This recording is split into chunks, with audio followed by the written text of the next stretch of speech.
তৃতীয় অধ্যায়, যমদূতদের প্রতি যমরাজের উপদেশ। এই অধ্যায়ে বর্ণিত হয়েছে যে যমদূতেরা যমরাজের কাছে গেলে তিনি তাদের বিস্তারিতভাবে ভাগবত ধর্ম সম্বন্ধে উপদেশ দেন। যমরাজ এইভাবে ভগ্ন মনোরথ যমদূতদের সান্ত্বনা দিয়েছিলেন। যমরাজ বলেছিলেন, অজামিল যদিও তাঁর পুত্রকে ডেকেছিলেন, তবুও তিনি নারায়ণের পবিত্র নাম উচ্চারণ করেছিলেন এবং সেই নামাভাসের ফলেই তিনি বিষ্ণুদূতদের সঙ্গ লাভ করেছিলেন। যারা তোমাদের হাত থেকে তাকে উদ্ধার করেছিলেন তা যথার্থই হয়েছে, কারণ মহাপাতকীও যদি ভগবানের নাম গ্রহণ করে, সেই নাম সম্পূর্ণরূপে অপরাধ শূন্য না হলেও তাকে আর জড় জগতে জন্মগ্রহণ করতে হয় না। ভগবানের পবিত্র নাম গ্রহণের ফলে 4 জন বিষ্ণুদূতের সঙ্গে অজামিলের সাক্ষাৎ হয়েছিল। তারা ছিলেন অত্যন্ত সুন্দর এবং তাকে উদ্ধার করতে অতি দ্রুতগতিতে তারা এসেছিলেন। যমরাজ এখন তাদের বর্ণনা করছেন। বিষ্ণুদূতেরা হচ্ছেন এই জগতের সৃষ্টি, স্থিতি এবং প্রলয়ের পরম ঈশ্বর ভগবানের শুদ্ধ ভক্ত। ইন্দ্র, বরুণ, শিব, ব্রহ্মা, সপ্তর্ষি এবং আমিও সেই শতপ্রকাশ ও অধক্ষজ পরমেশ্বর ভগবানের চিন্ময় কার্যকলাপ বুঝতে পারি না। জড় ইন্দ্রিয়ের দ্বারা কেউই তাকে জানতে পারে না। মায়াধীশ ভগবান সকলের কল্যাণের জন্য দিব্য গুণাবলী ধারণ করেন এবং তার ভক্তেরাও সেই প্রকার গুণান্বিত। জড়জগতের বন্ধন থেকে অধঃপতিত জীবদের উদ্ধার করার জন্য তারা সর্বত্র বিচরণ করেন এবং আপাত দৃষ্টিতে এই জড়জগতে জন্মগ্রহণ করেন। কেউ যদি পারমার্থিক জীবনে একটুও আগ্রহী হন, তাহলে ভগবত ভক্তেরা নানাভাবে তাদের রক্ষা করেন।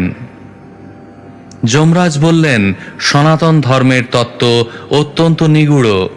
ভগবান ব্যতীত অন্য কেউই তা জানেন না। ভগবানের কৃপায় তাঁর শুদ্ধ ভক্তেরা সেই তত্ত্ব জানতে পারেন, বিশেষ করে দ্বাদশ মহাজন ব্রহ্মা, নারদ মুনি, শিব, কুমার, কপিল, মনু, প্রহ্লাদ, জনক, ভীষ্ম, বলি, সুখদেব গোস্বামী এবং আমি। জৈমিনী আদি পণ্ডিতেরা প্রায় সর্বদাই মায়ার দ্বারা আচ্ছন্ন এবং তাই তারা ঋক, যজু ও সাম এই 3 বেদের মধুর বাক্যজালে আকৃষ্ট। শুদ্ধ ভক্ত হওয়ার পরিবর্তে মানুষেরা ত্রয়ী নামক এই 3 বেদের পুষ্পিত শব্দবিন্যাসের দ্বারা আকৃষ্ট হয়ে বৈদিক অনুষ্ঠানের প্রতি আগ্রহী হয়। তারা ভগবানের পবিত্র নাম কীর্তনের মহিমা হৃদয়ঙ্গম করতে পারে না। কিন্তু বুদ্ধিমান মানুষেরা ভগবত ভক্তির পন্থা অবলম্বন করেন। তারা যখন নিরপরাধে ভগবানের পবিত্র নাম কীর্তন করেন, তখন আর তারা আমার শাসনাধীনে থাকেন না। দৈবক্রমে যদি তারা কোনো পাপ কর্ম করেন, তাহলে ভগবানের নাম তাদের রক্ষা করেন, কারণ ভগবান থেকে অভিন্ন সেই নামেই তাদের একমাত্র আসক্তি। ভগবানের গদা এবং সুদর্শন চক্র বিশেষভাবে তার ভক্তদের সর্বদা রক্ষা করে। যারা একবারও নিষ্কপটে ভগবানের নাম কীর্তন, শ্রবণ, স্মরণ এবং বন্ধন করেন অথবা ভগবানকে প্রণতি নিবেদন করেন, তারা সর্বতোভাবে সিদ্ধি লাভ করেন। কিন্তু মহাজ্ঞানী ব্যক্তিও যদি ভগবত ভক্তি বিমুখ হয়, তাহলে তাকে নরকে দণ্ডভোগ করতে হয়। যমরাজ এইভাবে ভগবান এবং তার ভক্তের মহিমা বর্ণনা করলে সুখদেব গোস্বামী দিব্য নাম উচ্চারণের প্রভাব এবং প্রায়শ্চিত্তের জন্য বৈদিক কর্মকাণ্ড ও পুণ্যকর্ম অনুষ্ঠানের নিরর্থকতা বর্ণনা করলেন। শ্লোক 1। श्रीराजुवाच निशम्य देवस्वभटोपवर्णितं प्रत्याह किं तानपि धर्मराजः एवं हताज्ञो विहतान् मुरारेर्नैर्देशिकैर्यस्य वशे जनोऽयम्। অনুবাদ। মহারাজ পরীক্ষিত বললেন, হে সুখদেব গোস্বামী, যমরাজ সমস্ত জীবের ধর্মাধর্মের বিচারক, কিন্তু এখানে আমরা দেখতে পাচ্ছি যে তার আদেশ প্রতিহত হয়েছে। তার ভৃত্য যমদূতেরা যখন অজামিলকে গ্রেপ্তার করার ব্যাপারে বিষ্ণুদূতদের কাছে তাদের পরাজয়ের কথা তাকে বর্ণনা করল, তখন তিনি কি বললেন? তাৎপর্য: শ্রীল বিশ্বনাথ চক্রবর্তী ঠাকুর বলেছেন যে যমদূতদের বাক্য যদিও বৈদিক সিদ্ধান্তের দ্বারা পূর্ণরূপে অনুমোদিত, তবুও বিষ্ণুদূতদের বাক্য বিজয়ী হয়েছিল। সেই কথা যমরাজ স্বয়ং প্রতিপন্ন করেছেন। শ্লোক 2। यमस्य देवस्य न दण्डभङ्ग कुतश्च नरषे श्रुतपूर्व आसीत् एतन्मुने पृच्छति लोकसंशयम् न हि त्वदन्य इति मे विनिश्चितम्। অনুবাদ: হে ঋষিবর, পূর্বে কখনো যমরাজের আদেশ ব্যর্থ হওয়ার কথা শোনা যায়নি, তাই আমার মনে হয় মানুষের মনে সেই বিষয়ে সংশয় থাকতে পারে। আপনি ছাড়া আর কেউই এই সংশয় ছেদন করতে পারবে না, সেটি আমার দৃঢ় বিশ্বাস। অতএব কৃপা করে সেই সংশয় দূর করুন। শ্লোক 3। श्रीशुक उवाच भगवत्पुरुषैराजन् याम्यः प्रतिहतोद्यमाः पतिं विज्ञापयामासूर्यमं संयमनीपतिम्। অনুবাদ: শ্রী সুখদেব গোস্বামী উত্তর দিলেন, হে রাজন, বিষ্ণুদূতদের দ্বারা প্রতিহত এবং পরাভূত হয়ে যমদূতেরা সংযমনীপুরীর অধীশ্বর যমরাজকে সে বৃত্তান্ত জানিয়েছিল। শ্লোক 4। यमदूता ऊचुः कति सन्तीह शास्तारो जीवलोकस्य वै प्रभो त्रैविध्यं कुर्वतः कर्म फलाभिव्यक्तिहेतवः। অনুবাদ: যমদূতেরা বলল, হে প্রভু, এই জড়জগতের শাসনকর্তা কয়জন রয়েছে? সত্য, রজ ও তমগুণে অনুষ্ঠিত কর্মফল প্রকাশের কারণই বা কয়টি?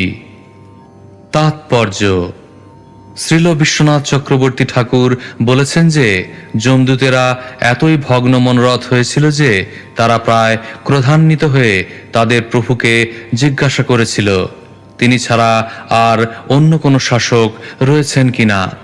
অধিকন্তু তাদের পরাজয়ে তাদের প্রভু তাদের রক্ষা করতে না পারার ফলে তারা যেন বলতে যাচ্ছিল যে এই রকম প্রভু সেবা করার কোনো প্রয়োজন নেই। ভৃত্য যদি বিজয়ীর মতো প্রভুর আদেশ পালন করতে না পারে, তাহলে সেই প্রকার শক্তিহীন প্রভুর সেবা করার কি প্রয়োজন? শ্লোক 5। यदि स्युर्बहवो लोके शास्तारो दण्डधारिणः कस्य स्यातां न वा कस्य मृत्युश्चामृतमेव वा। অনুবাদ: এই জগতে যদি বহু শাসনকর্তা এবং বিচারক থাকেন, তাহলে তাদের পরস্পর মতবিরোধের ফলে কে যে দণ্ডনীয় এবং কে যে পুরস্কৃত হবে তা বোঝা যাবে না। পক্ষান্তরে পরস্পরের বিরোধী কার্য যদি পরস্পরকে প্রতিহত করতে না পারে, তাহলে সকলেই দণ্ডভোগ করবে এবং পুরস্কৃতও হবে। তাৎপর্য: যমরাজের আদেশ পালনে অসমর্থ হওয়ার ফলে যমদূতেরা সন্দেহ করতে শুরু করেছিল পাপীদের দণ্ডদানে যমরাজের সত্যি সত্যি অধিকার রয়েছে কিনা। যদিও তারা যমরাজের আদেশ অনুসারে অজামিলকে বেঁধে আনতে গিয়েছিল, উচ্চতর অধিকারীর আদেশে তারা সেই কার্য সম্পাদনে অক্ষম হয়েছিল। তাই তাদের সন্দেহ হয়েছিল দণ্ডদানের অধিকারী কি একজন না বহু বিচারক যদি পরস্পর বিরোধী ভিন্ন ভিন্ন রায় দেয়, তাহলে কেউ অন্যায়ভাবে দণ্ডিত হতে পারে অথবা পুরস্কৃত হতে পারে, অথবা তাকে দণ্ড এবং পুরস্কার কোনোটিই ভোগ করতে নাও হতে পারে।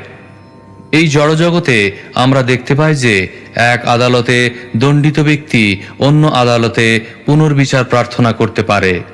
তার ফলে একই ব্যক্তি ভিন্ন বিচার অনুসারে দণ্ডিত হতে পারে অথবা পুরস্কৃত হতে পারে। কিন্তু প্রকৃতির নিয়মে অথবা ভগবানের আদালতে এই প্রকার পরস্পর বিরোধী বিচার হতে পারে না।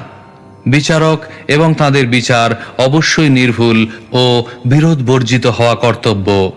প্রকৃতপক্ষে অজামিলের ব্যাপারে যমরাজের অবস্থা বেশ অপ্রতিভ ছিল, কারণ যমদূতদের অজামিলকে গ্রেপ্তার করার প্রচেষ্টা ন্যায়সঙ্গত ছিল, কিন্তু যমদূতেরা তাদের নিরস্ত করেন।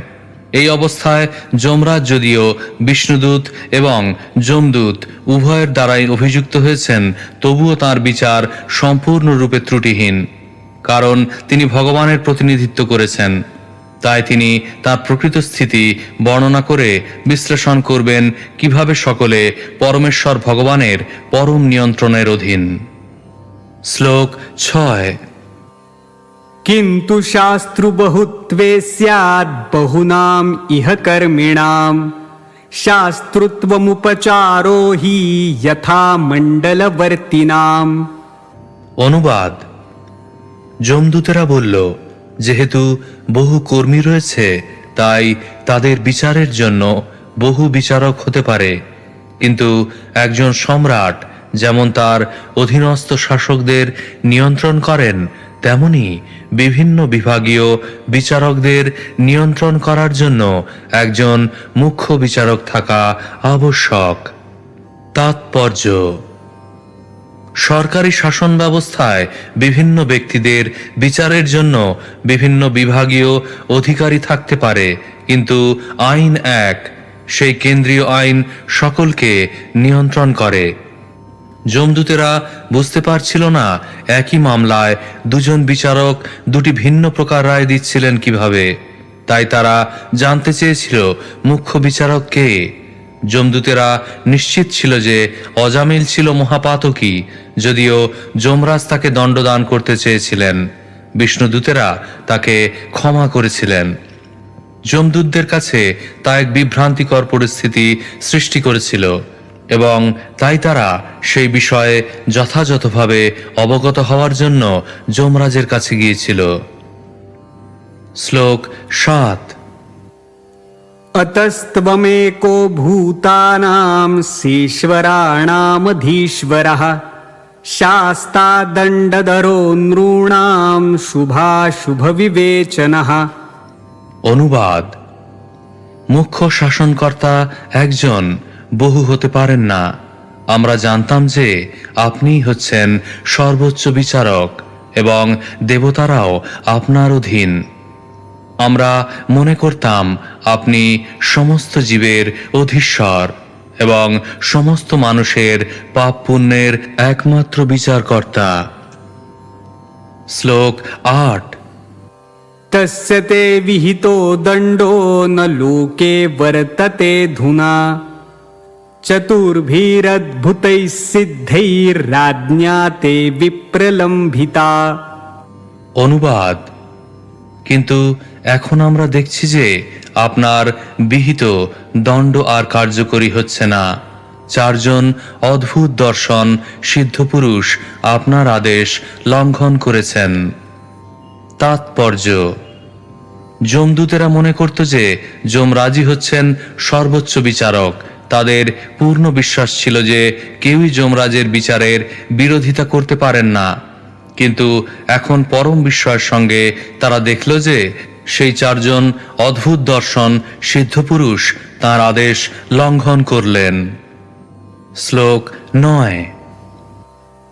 নিয়মানম তবাদেশাদস্মাভির্যাতনাগৃহান व्यामोचयन पातकीनन छित्त्वा पाशान प्रसह्यते।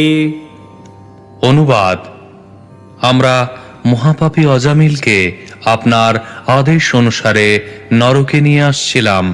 তখন সেই অত্যন্ত সুন্দর দর্শন সিদ্ধ পুরুষেরা বলপূর্বক তার পাশবন্ধন ছেদন করে তাকে মুক্ত করেছিলেন। তাৎপর্য: শ্রীল বিশ্বনাথ চক্রবর্তী ঠাকুর মন্তব্য করেছেন যে যমদূতেরা বিষ্ণুদূতদের যমরাজের কাছে নিয়ে আসতে চেয়েছিল। যমরাজ যদি বিষ্ণুদূতদের দণ্ড দিতেন তাহলে যমদূতেরা সন্তুষ্ট হতো। শ্লোক 10।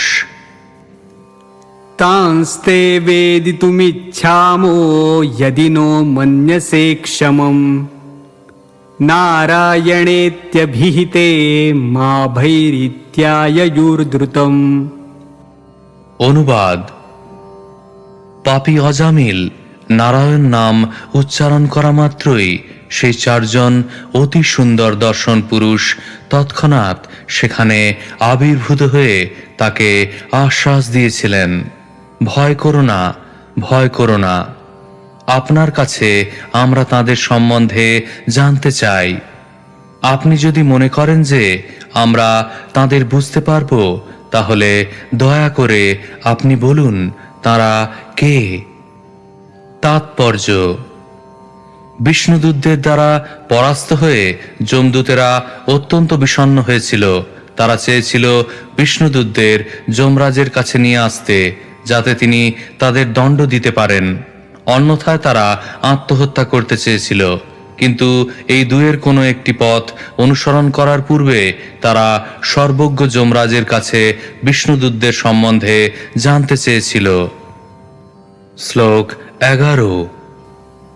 श्रीबादरायणिरुवाच इति देवस्य आपृष्टः प्रजासंयमनो यमः प्रीतस्वदूतान् प्रत्याह स्मरन् पादाम्बुजं हरेः।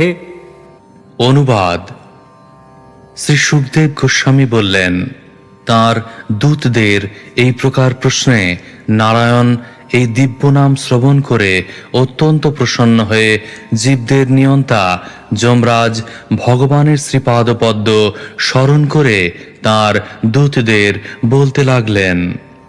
তাৎপর্য: পাপ এবং পুণ্য অনুসারে জীবদের পরম নিয়ন্তা শ্রীল যমরাজ তাঁর ভৃত্যদের প্রতি অত্যন্ত প্রসন্ন হয়েছিলেন, কারণ তারা তাঁর সম্মুখে নারায়ণের দিব্য নাম কীর্তন করেছিল। যমরাজের কাজ সেই সমস্ত পাপীদের নিয়ে যারা নারায়ণকে জানতে পারে না, কিন্তু তার দূতেরা যখন নারায়ণের নাম উচ্চারণ করেছিল তখন তিনি অত্যন্ত প্রসন্ন হয়েছিলেন, কারণ তিনিও হচ্ছেন বৈষ্ণব। শ্লোক 12। यम उवाच परो मदोऽन्यो जगतस्तस्थुषश्च ओतं प्रोतं पटवद्यत्र विश्वं यदंशतोऽस्य स्थितिजन्मनाशा न स्योतवद्यस्य वशे च लोकः। অনুবাদ: যমরাজ বললেন, হে দূতগণ, তোমরা আমাকেই সর্বশ্রেষ্ঠ বলে মনে করো, কিন্তু প্রকৃতপক্ষে আমি তা নই। আমার ঊর্ধ্বে এবং ইন্দ্র, চন্দ্র আদি সমস্ত দেবতাদের ঊর্ধ্বে একজন পরম ঈশ্বর ও নিয়ন্তা রয়েছেন, ব্রহ্মা, বিষ্ণু এবং শিব, যারা এই ব্রহ্মাণ্ডের সৃষ্টি, স্থিতি এবং বিনাশের অধ্যক্ষ। তারা তাঁরই অংশ। বস্ত্রে সূত্রের মতো এই বিশ্ব তাতে ওতপ্রোতভাবে অবস্থিত। বলদ যেমন নাসিকা সংলগ্ন রজ্জুর দ্বারা নিয়ন্ত্রিত হয়, সমগ্র জগৎও তেমনি তাঁর দ্বারা নিয়ন্ত্রিত হচ্ছে। তাৎপর্য: যমদূতদের সন্দেহ হয়েছিল যে যমরাজেরও ঊর্ধ্বে কোনো শাসক রয়েছেন। তাদের সেই সংশয় দূর করার জন্য যমরাজ তৎক্ষণাৎ উত্তর দিয়েছিলেন, হ্যাঁ, সকলের উপরে একজন পরম নিয়ন্তা রয়েছেন। যমরাজ মনুষ্য আমি কিছু জঙ্গম জীবের নিয়ন্ত্রণ করেন, কিন্তু পশুরা জঙ্গম হলেও তার নিয়ন্ত্রণাধীন নয়।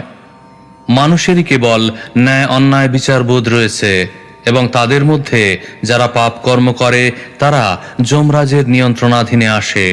তাই যমরাজ যদিও নিয়ন্তা, কিন্তু তার নিয়ন্ত্রণ কেবল কিছু জীবেরই ওপর। অন্যান্য বহু দেবতা রয়েছেন যারা অন্যান্য বিভাগ নিয়ন্ত্রণ করেন, কিন্তু তাদের সকলের ঊর্ধ্বে রয়েছেন পরম নিয়ন্তা শ্রীকৃষ্ণ। ঈশ্বর পরম কৃষ্ণ সচ্চিদানন্দ বিগ্রহ। পরম নিয়ন্তা হচ্ছেন শ্রীকৃষ্ণ। অন্যেরা যারা এই বিশ্বের বিভিন্ন বিভাগের নিয়ন্ত্রণ করেন তারা পরম নিয়ন্তা শ্রীকৃষ্ণের তুলনায় অতি নগণ্য। শ্রীকৃষ্ণ ভগবদ্গীতায় 7:7 বলেছেন, মত্ত পরতরং নন্নত কিঞ্চিদস্তি ধনঞ্জয়। হে ধনঞ্জয়, অর্জুন, আমার থেকে শ্রেষ্ঠতর আর কেউ নেই।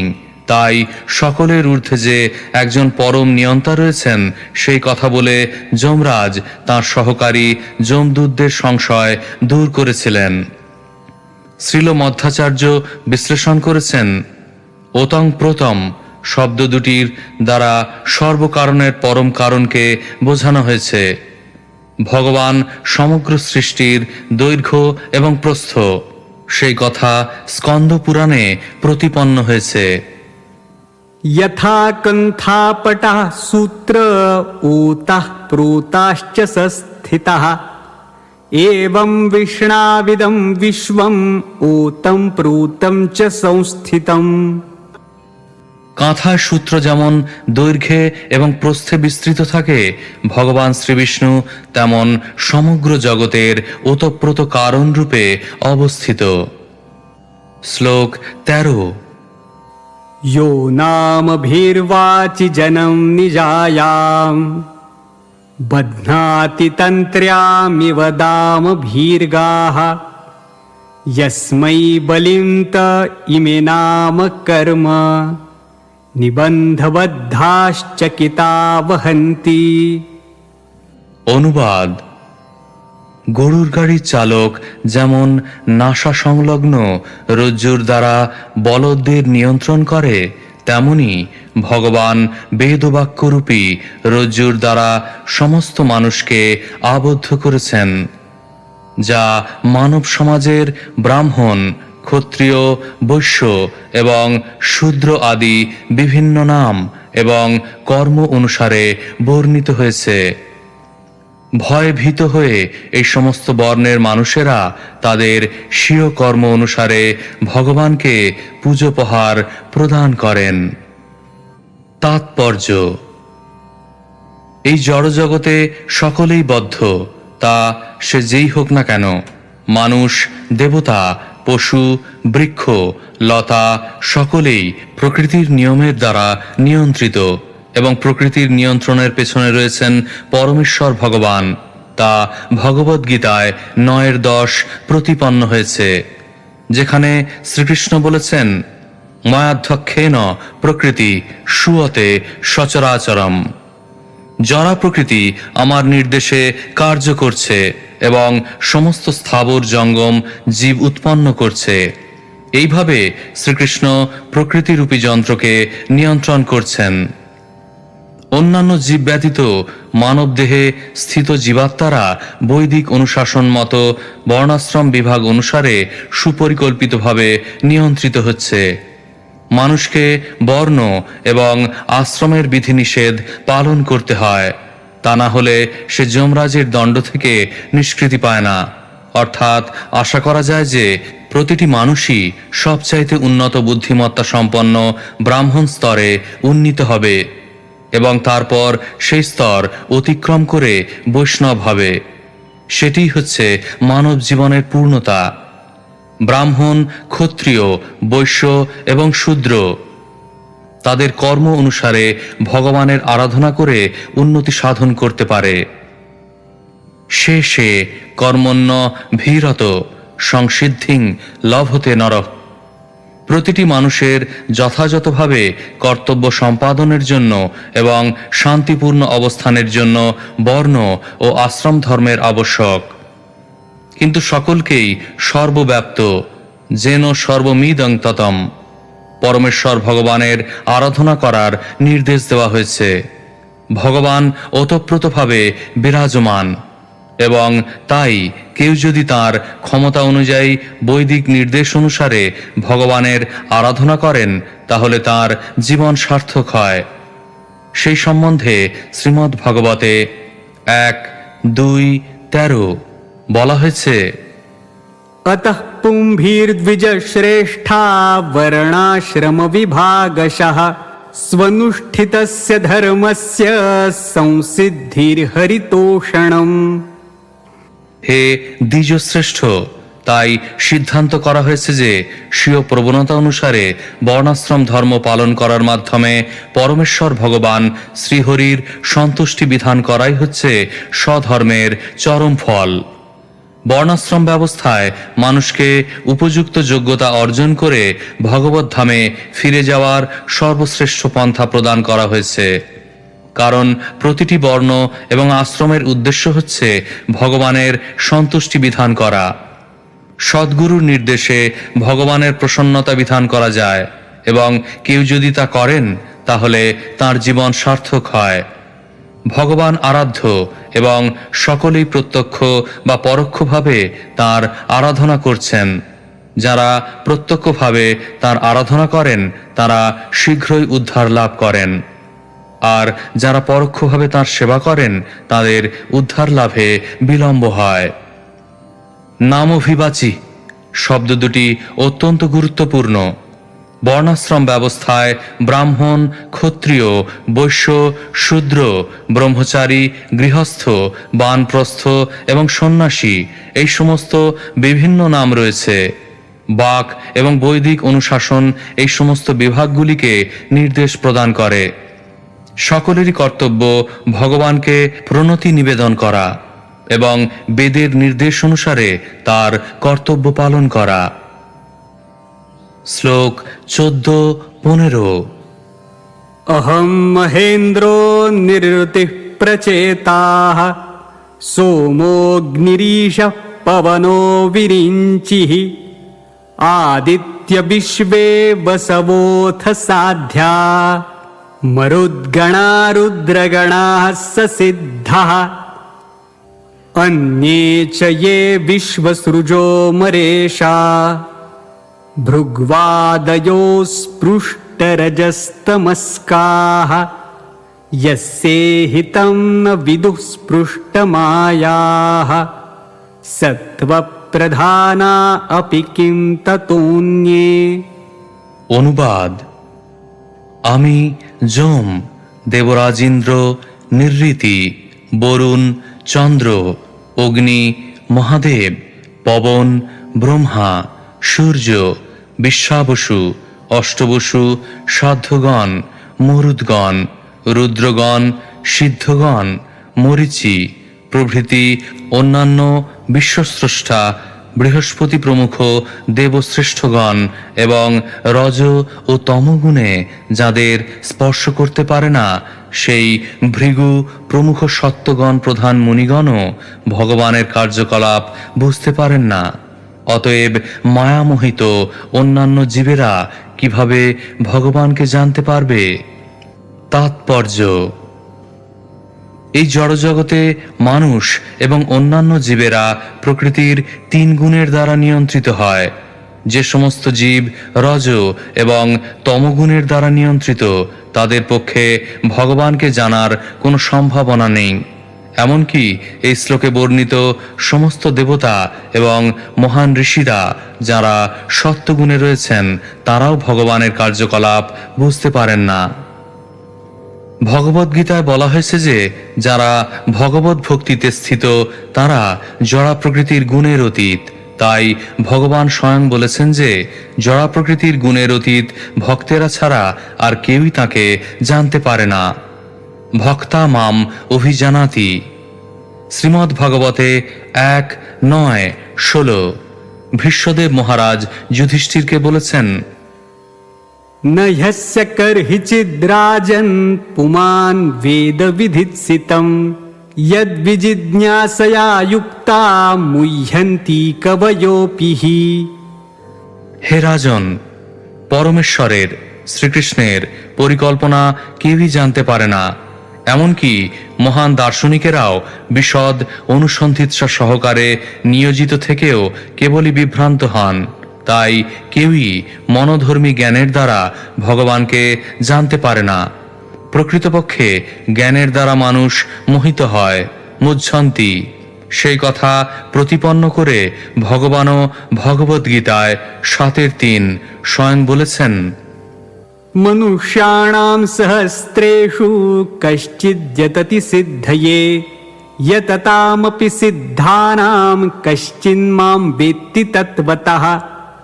হাজার হাজার মানুষের মধ্যে কদাচিৎ একজন সিদ্ধি লাভের প্রয়াস করে, এবং যারা সিদ্ধি লাভ করেছে সেই সমস্ত সিদ্ধদের মধ্যে যিনি ভগবত ভক্তির পন্থা অবলম্বন করেছেন তিনিই কেবল শ্রীকৃষ্ণকে তত্ত্বত জানতে পারেন। শ্লোক 16। यं वै न गोभिर्मनसा सुभिर्वा हृदा गिरा वा सुभृतो विचक्षते आत्मानमन्तर्हृदि सन्तमात्मनां चक्षुर्यथैवाकृतयस्ततः परम्। অনুবাদ: দেহের বিভিন্ন অঙ্গ যেমন চক্ষুকে দর্শন করতে পারে না, তেমনি জীবও সকলের হৃদয়ে পরমাত্মা রূপে বিরাজমান ভগবানকে ইন্দ্রিয়, মন, প্রাণ, হৃদয় অথবা বাক্যের দ্বারা জানতে পারে না। তাৎপর্য: দেহের বিভিন্ন অঙ্গ যদিও চক্ষুকে দর্শন করতে পারে না, তবুও চক্ষু দেহের বিভিন্ন অঙ্গগুলির গতিবিধি পরিচালিত করে। পা এগিয়ে চলে কারণ চক্ষু দেখে সামনে কি রয়েছে। হাত স্পর্শ করে কারণ চক্ষু স্পর্শনীয় বস্তুগুলি দর্শন করে। তেমনি প্রতিটি জীব হৃদয়ের অন্তঃস্থলে বিরাজমান পরমাত্মার নির্দেশ অনুসারে কার্য করে। ভগবদ্গীতায় 15:15 ভগবান স্বয়ং বলেছেন, সর্বস্ব চাহং হৃদি সন্নিবিষ্ট মত্ত স্মৃতির জ্ঞান মোহপহনং চ। আমি সকলের হৃদয়ে অবস্থান করি এবং স্মৃতি, জ্ঞান ও বিস্মৃতি প্রদান করি। ভগবদ্গীতায় অন্যত্র বলা হয়েছে, ঈশ্বর সর্বভূতানাং হৃদ্দেশেহর্জুন তিষ্ঠতি। পরমেশ্বর ভগবান পরমাত্মা রূপে সকলের হৃদয়ে বিরাজমান। পরমাত্মার অনুমোদন ব্যতীত জীব কোনো কিছু করতে পারে না। পরমাত্মা প্রতিক্ষণ কার্যরত, কিন্তু জীব তার ইন্দ্রিয়ের দ্বারা পরমাত্মার রূপ এবং তার কার্যকলাপ বুঝতে পারে না। সেই সম্পর্কে চক্ষু এবং দেহের বিভিন্ন অঙ্গের দৃষ্টান্তটি অত্যন্ত উপযুক্ত। অঙ্গগুলি যদি দেখতে পেত তাহলে তারা চক্ষুর সহায়তা ব্যতীতই হাঁটতে পারত, কিন্তু তা অসম্ভব। যদিও ইন্দ্রিয়ের দ্বারা অন্তর্যামী পরমাত্মাকে দেখা যায় না, তবুও তার পরিচালনা আবশ্যক। শ্লোক 17।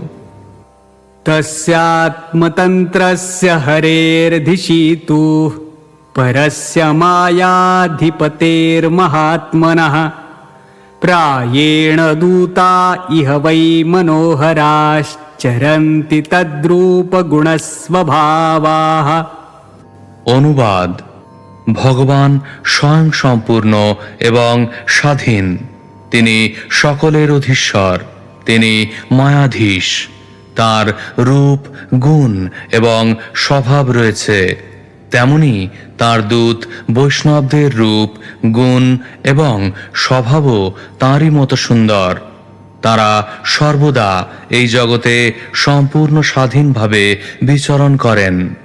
তাৎপর্য: যমরাজ পরম নিয়ন্তা ভগবানের বর্ণনা করছিলেন, কিন্তু যমদূতেরা অজামিলের ব্যাপারে যাদের কাছে পরাজিত হয়েছিল সেই বিষ্ণুদূতদের সম্বন্ধে জানতে অত্যন্ত আগ্রহী ছিল। যমরাজ তাই উল্লেখ করেছেন যে বিষ্ণুদূতদের দৈহিক অবয়ব, দিব্যগুণ এবং স্বভাব ভগবানেরই মতো। পক্ষান্তরে বলা যায় যে বিষ্ণুদূত বা বৈষ্ণবেরা প্রায় ভগবানেরই মতো গুণসম্পন্ন। যমরাজ যমদূতদের বলেন যে বিষ্ণুদূতেরা বিষ্ণুর থেকে কম শক্তিশালী নন। যেহেতু বিষ্ণু যমরাজের ঊর্ধ্বে, তাই বিষ্ণুদূতেরাও যমদূতদের ঊর্ধ্বে। অতএব বিষ্ণুদূতেরা যাদের রক্ষা করেন, যমদূতেরা তাদের স্পর্শও করতে পারে না। শ্লোক 18। ভূতানি বিষ্ণুঃ সুরপূজিতানি দুর্দর্শলিঙ্গানি মহাদ্ভুতানি রক্ষন্তি তদ্ভক্তিমতঃ পরেভ্যো মত্তশ্চ মর্ত্যান্নথ সর্বতশ্চ। অনুবাদ: শ্রী বিষ্ণুর সেই ভৃত্যরা দেবতাদেরও পূজ্য। তাদের রূপ ঠিক শ্রীবিষ্ণুর মতো এবং তা অত্যন্ত দুর্লভ দর্শন। বিষ্ণুদূতেরা শত্রুর কবল থেকে, আমার থেকে এবং দৈব দুর্বিপাক থেকেও ভগবত ভক্তদের সর্বতোভাবে রক্ষা করেন। তাৎপর্য: যমরাজ বিষ্ণুদূতদের গুণাবলী বিশেষভাবে বর্ণনা করেছিলেন যাতে তার ভৃত্যরা তাদের প্রতি বিদ্বেষ ভাব পোষণ না করে। যমরাজ যমদূতদের বলেছিলেন যে দেবতারাও বিষ্ণুদূতদের পূজা করেন এবং বিষ্ণুদূতেরা সর্বদা শত্রুর কবল থেকে, দৈব দুর্বিপাক থেকে এবং এই জড়জগতের সব রকম বিপজ্জনক পরিস্থিতি থেকে ভগবানের ভক্তদের রক্ষা করার জন্য অত্যন্ত সতর্ক থাকেন। কখনো কখনো আন্তর্জাতিক কৃষ্ণ ভাবনামৃত সংঘের সদস্যরা বিশ্বযুদ্ধের ভয়ে ভীত হয়ে জিজ্ঞাসা করেন, যদি যুদ্ধ লাগে তাহলে কি হবে? তাদের পূর্ণ বিশ্বাস থাকা উচিত যে সব রকম বিপদে বিষ্ণুদূতেরা অথবা ভগবান স্বয়ং তাদের রক্ষা করবেন। যে কথা ভগবদ্গীতায় প্রতিপন্ন হয়েছে, কৌন্তেয় প্রীতি জানিহি নমে ভক্ত প্রণশ্যতি। জড়জাগতিক বিপদ ভক্তদের জন্য নয়, সেই কথা শ্রীমদ্ ভাগবতেও প্রতিপন্ন হয়েছে। পদং পদং যদ্বিপদাং নতেষাম। জড়জগতের প্রতি পদে বিপদ, কিন্তু যারা ভগবানের শ্রীপাদপদ্মে সর্বতোভাবে শরণাগত হয়েছেন তাদের তা স্পর্শ পর্যন্ত করতে পারে না। ভগবানের শুদ্ধ ভক্তেরা নিশ্চিন্ত থাকতে পারেন যে ভগবান তাদের রক্ষা করবেন এবং যতক্ষণ তারা জড়জগতে রয়েছেন তাদের শ্রীচৈতন্য মহাপ্রভুর বাণী এবং শ্রীকৃষ্ণের বাণী অর্থাৎ কৃষ্ণ ভাবনামৃত আন্দোলনের প্রচারে সর্বতোভাবে যুক্ত থাকা উচিত।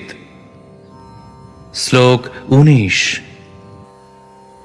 ধর্মম তু সাক্ষাৎ ভগবৎ প্রণীতম ন বৈ বিদুর্ষয়ো নাপি দেবাঃ ন সিদ্ধ্যমুখ্যা অসুরা মনুষ্যাঃ কুতো নু বিদ্যাধরচারণাদয়ঃ। অনুবাদ: প্রকৃত ধর্ম স্বয়ং ভগবানের দ্বারা প্রণীত। সম্পূর্ণরূপে সত্যগুণে অবস্থিত হওয়া সত্ত্বেও যারা ব্রহ্মাণ্ডের সর্বোচ্চ লোকে বিরাজ করেন সেই মহান ঋষিগণও তা নিশ্চিতভাবে জানেন না। দেবতা অথবা প্রধান প্রধান সিদ্ধগণও তা জানেন না। তাহলে অসুর, মানুষ, বিদ্যাধর এবং চারণদের আর কি কথা? তাৎপর্য: বিষ্ণুদূতেরা যখন যমদূতদের ধর্মের তত্ত্ব বর্ণনা করতে আহ্বান জানিয়েছিলেন তখন তারা বলেছিল বেদ প্রণীহিত ধর্ম। বেদে যে ধর্ম বিহিত রয়েছে তাই হচ্ছে ধর্ম, কিন্তু তারা জানতো না যে বেদে কর্ম অনুষ্ঠানের বর্ণনা রয়েছে যা গুণাতীত নয়, কিন্তু জড়জগতে বিষয়াসক্ত মানুষদের মধ্যে শান্তি ও শৃঙ্খলা বজায় রাখার জন্য তা নির্দেশিত হয়েছে। প্রকৃত ধর্ম নিস্ত্রৈগুণ্য, জড়া প্রকৃতির 3 গুণের অতীত। যমদূতেরা এই গুণাতীত ধর্মের কথা জানত না, তাই অজামিলকে গ্রেপ্তার করতে গিয়ে তারা যখন প্রতিহত হয়েছিল তখন তারা অত্যন্ত বিস্মিত হয়েছিল। বৈদিক কর্ম অনুষ্ঠানে আসক্ত বিষয়াসক্ত মানুষদের বর্ণনা করে ভগবদ্গীতায় 2:42 শ্রীকৃষ্ণ বলেছেন, বেদ বাদরতা পার্থ নান্য দস্থিতি বাদিন। তথাকথিত বেদের অনুগামীরা বলেন যে বৈদিক কর্ম অনুষ্ঠানের ঊর্ধ্বে আর কিছু নেই। প্রকৃতপক্ষে ভারতবর্ষে এক শ্রেণীর মানুষ রয়েছে যারা বৈদিক অনুষ্ঠানের প্রতি অত্যন্ত আসক্ত, কিন্তু তারা জানে না যে এই সমস্ত কর্মকাণ্ডের প্রকৃত উদ্দেশ্য হচ্ছে শ্রীকৃষ্ণকে জানার চিন্ময় স্তরে মানুষকে ধীরে ধীরে উন্নীত করা। বেদৈশ্চ সর্বৈরহমেব বেদ্য। যারা সেই তত্ত্ব না জেনে কেবল বৈদিক কর্ম অনুষ্ঠানের প্রতি আসক্ত, তাদের বলা হয় বেদবাদরতা। এখানে উল্লেখ করা হয়েছে যে ভগবান প্রদত্ত ধর্মই হচ্ছে প্রকৃত ধর্ম। সেই তত্ত্ব ভগবদ্গীতায় বর্ণিত হয়েছে, সর্বধর্মান পরিত্যাজ্য মামেকং শরণং ব্রজ। অন্য সমস্ত কর্তব্য বা ধর্ম পরিত্যাগ করে কেবল ভগবানের শ্রীপাদপদ্মে শরণাগত হওয়া উচিত। সেটিই হচ্ছে প্রকৃত ধর্ম, যা সকলেরই অনুষ্ঠান করা উচিত। বৈদিক শাস্ত্র অনুসরণ করলেও মানুষ এই চিন্ময় ধর্ম সম্বন্ধে অবগত নাও হতে পারে, কারণ তা সকলের বিদিত নয়। মানুষদের আর কি কথা, দেবতারা পর্যন্ত সেই সম্বন্ধে অজ্ঞ। এই পরধর্ম সাক্ষাৎ ভগবানের কাছ থেকে অথবা তার বিশেষ প্রতিনিধির কাছ থেকে জানতে হয়, যে কথা পরবর্তী শ্লোকে উল্লেখ করা হয়েছে। শ্লোক 20-21। स्वयंभूर्नारदः शम्भुः कुमारः कपिलो मनुः प्रह्लादो जनको भीष्मो बली वैर्यासकीर्वयम् द्वादशैते विजानीमो धर्मं भागवतं भटाः गुह्यं विशुद्धं दुर्बोधं यं ज्ञात्वामृतमश्नुते। অনুবাদ: ব্রহ্মা, নারদ, শিব, চতুষ্ষণ, কপিল, দেবহূতিপুত্র, স্বয়ম্ভুব মনু, প্রহ্লাদ মহারাজ, জনক মহারাজ, পিতামহ ভীষ্ম, বলি মহারাজ, সুখদেব গোস্বামী এবং আমরা এই 12 জন প্রকৃত ধর্মের তত্ত্ব জানি। হে ভৃত্যগণ, এই দিব্য ধর্ম যা ভাগবত ধর্ম বা ভগবত প্রেম ধর্ম নামে পরিচিত, তা জড়া প্রকৃতির গুণের দ্বারা কলুষিত নয়। তা অত্যন্ত গোপনীয় এবং সাধারণ মানুষের পক্ষে দুর্বোধ্য, কিন্তু কেউ যদি ভাগ্যক্রমে তা হৃদয়ঙ্গম করার সুযোগ পান, তাহলে তিনি তৎক্ষণাৎ মুক্ত হয়ে ভগবত ধামে ফিরে যান। তাৎপর্য: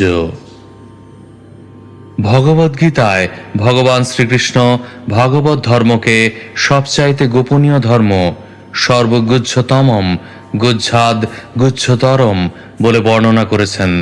শ্রীকৃষ্ণ অর্জুনকে বলেছেন, যেহেতু তুমি আমার প্রিয় সখা, তাই আমি তোমাকে এই পরম গোপনীয় ধর্মতত্ত্ব বলছি। সর্বধর্মান পরিত্যাজ্য মামেকং শরণং ব্রজ। অন্য সমস্ত কর্তব্য এবং ধর্ম পরিত্যাগ করে কেবল আমার শরণাগত হও।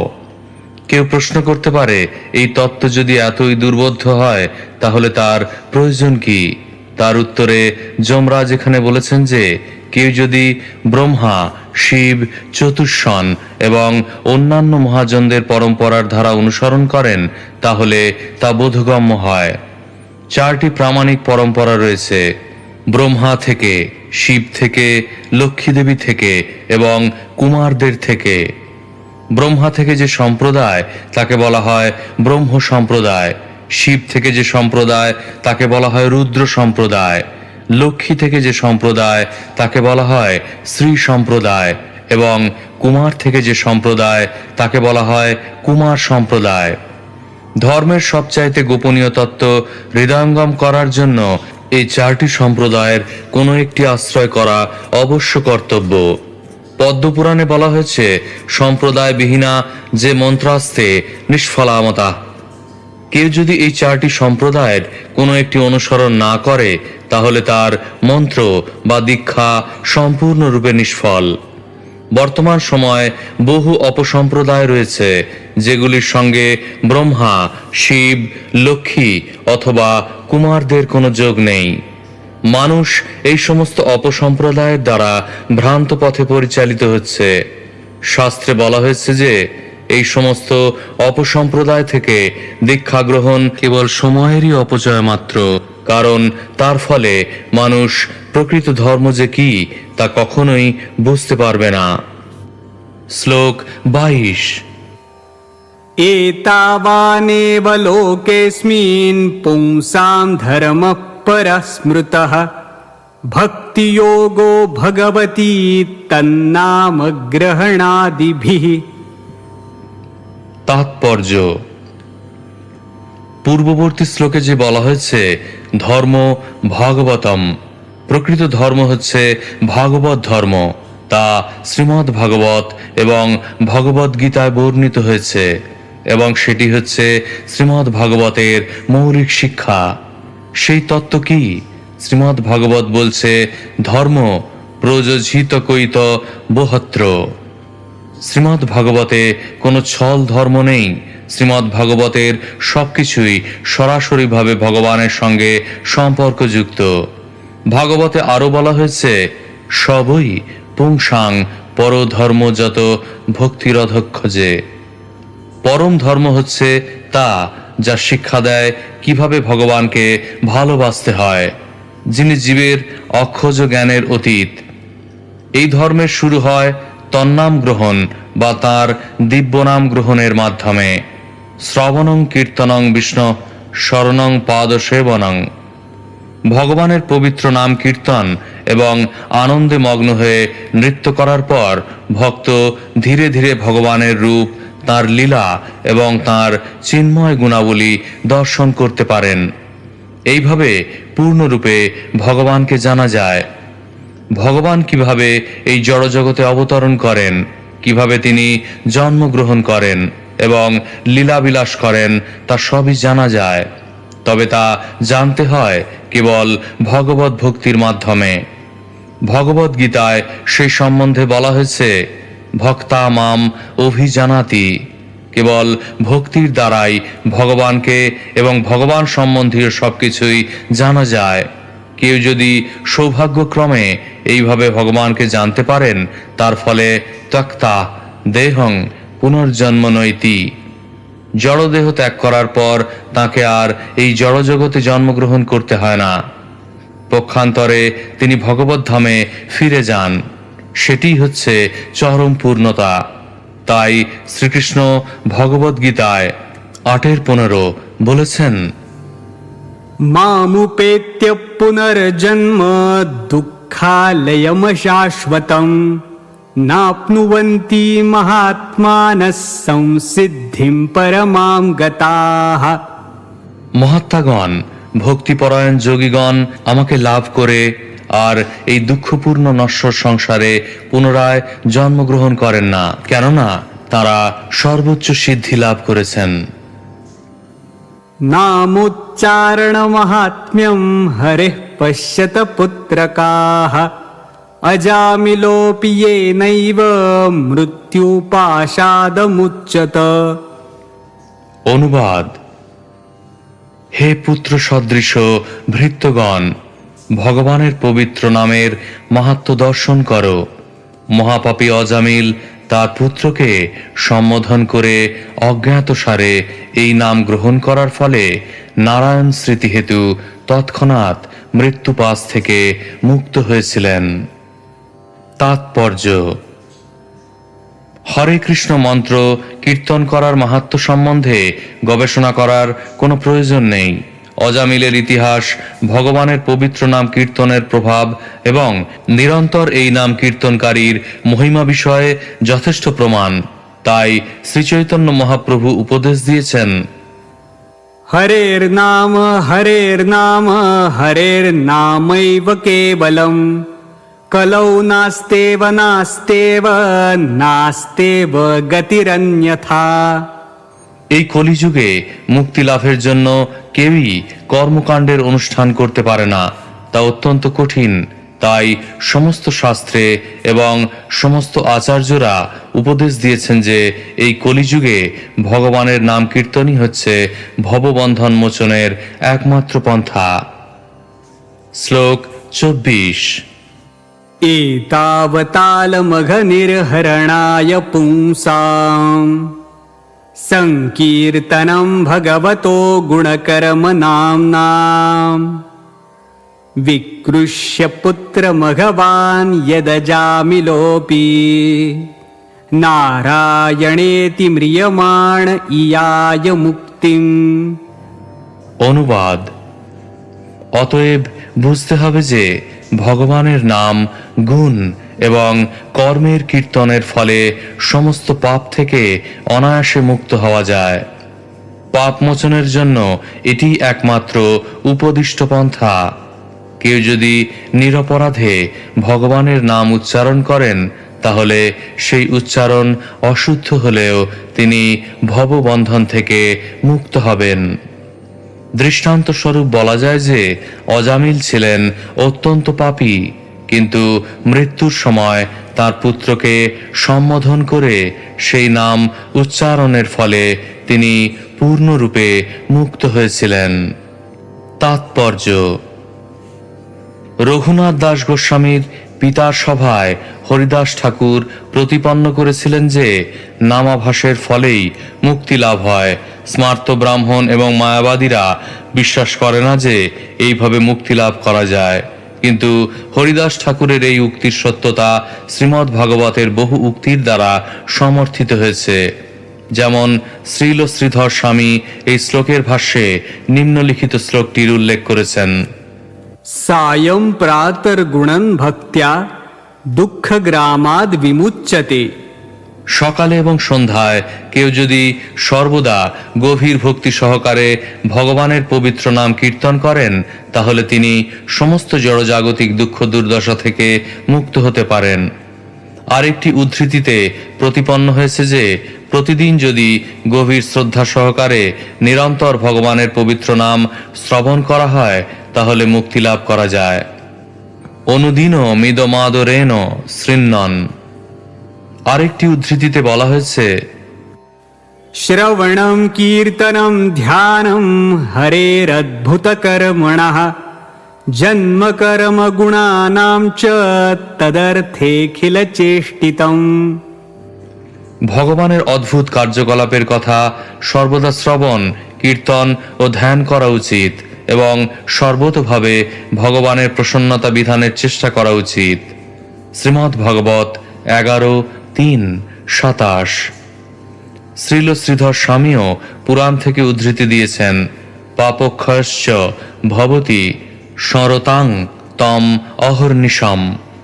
কেবলমাত্র দিবারাত্র অহর্নিশম ভগবানের শ্রীপাদপদ্ম স্মরণ করার ফলে সমস্ত পাপ থেকে মুক্ত হওয়া যায়। অধিকন্তু তিনি শ্রীমদ্ ভাগবত 6:3-31 থেকে উদ্ধৃতি দিয়েছেন: तस्मात् संकीर्तनं विष्णोर्जगन्मङ्गलमंहसाम् महतामपि कौरव्य विद्धैकान्तिकनिष्कृतम्। এই সমস্ত উদ্ধৃতিগুলি প্রমাণ করে যে নিরন্তর ভগবানের পবিত্র কার্যকলাপ, নাম, যশ ও রূপের কীর্তন এবং শ্রবণের ফলে মুক্তি লাভ করা যায়। সেই সম্বন্ধে এই শ্লোকে খুব সুন্দরভাবে উল্লেখ করা হয়েছে: এতাবতালো মঘনির্হরণায় পুংসাম। কেবলমাত্র ভগবানের নাম উচ্চারণের ফলে সমস্ত পাপ থেকে মুক্ত হওয়া যায়। এই শ্লোকে ব্যবহৃত অলম শব্দটি ইঙ্গিত করে যে ভগবানের দিব্য নাম উচ্চারণই যথেষ্ট। এই শব্দটি বিভিন্ন অর্থে ব্যবহৃত হয়েছে। সবচেয়ে প্রামাণিক সংস্কৃত অভিধান অমর কোষে উল্লেখ করা হয়েছে: অলং ভূষণ পর্যাপ্তি শক্তি বারণ বাচকম। অলম শব্দের প্রয়োগ ভূষণ পর্যাপ্ত, শক্তি, বারণ এই সমস্ত অর্থে ব্যবহৃত হয়।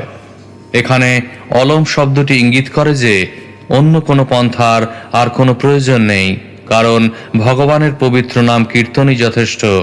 কেউ যদি অশুদ্ধভাবেও এই নাম কীর্তন করেন তাহলেও তিনি সমস্ত পাপ থেকে মুক্ত হন। ভগবানের পবিত্র নামের এই শক্তি অজামিল উদ্ধারের মাধ্যমে প্রমাণিত হয়েছে। অজামিল যখন নারায়ণের পবিত্র নাম উচ্চারণ করেছিলেন তখন তিনি ভগবানকে স্মরণ করেননি, পক্ষান্তরে তিনি তার পুত্রকে স্মরণ করেছিলেন। মৃত্যুর সময় অজামিল অবশ্যই খুব একটা নির্মল চিত্ত ছিলেন না। বস্তুতপক্ষে তিনি এক মহাপাপী রূপে বিখ্যাত ছিলেন। অধিকন্তু মৃত্যুর সময় স্বাভাবিকভাবেই মানুষের দৈহিক অবস্থা সম্পূর্ণরূপে বিপর্যস্ত থাকে। এই রকম একটি অপ্রতিভ অবস্থায় অজামিলের পক্ষে স্পষ্টভাবে ভগবানের নাম উচ্চারণ নিশ্চয়ই অত্যন্ত কঠিন ছিল, কিন্তু তা সত্ত্বেও কেবলমাত্র ভগবানের পবিত্র নাম উচ্চারণের ফলেই অজামিল উদ্ধার পেয়েছিলেন। অতএব যারা অজামিলের মতো পাপী নন তাদের কি কথা?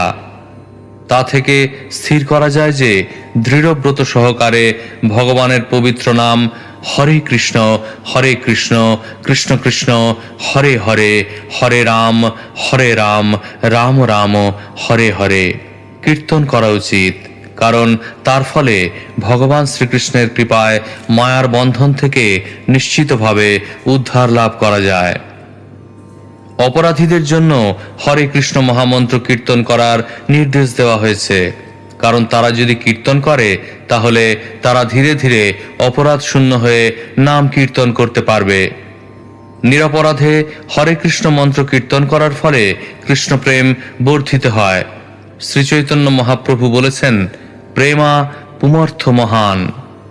মানুষের পরম পুরুষার্থ হচ্ছে ভগবানের প্রতি আসক্তি বর্ধিত করা এবং কৃষ্ণ প্রেম লাভ করা। এই প্রসঙ্গে শ্রীল বিশ্বনাথ চক্রবর্তী ঠাকুর শ্রীমদ্ ভাগবতের 11, 19, 24 নিম্নলিখিত শ্লোকটি উল্লেখ করেছেন। एवं धर्मैर्मनुष्याणाम् उद्धावात्मनिवेदिनां मयि सञ्जायते भक्तिः कोऽन्योऽर्थोऽस्यावशिष्यते।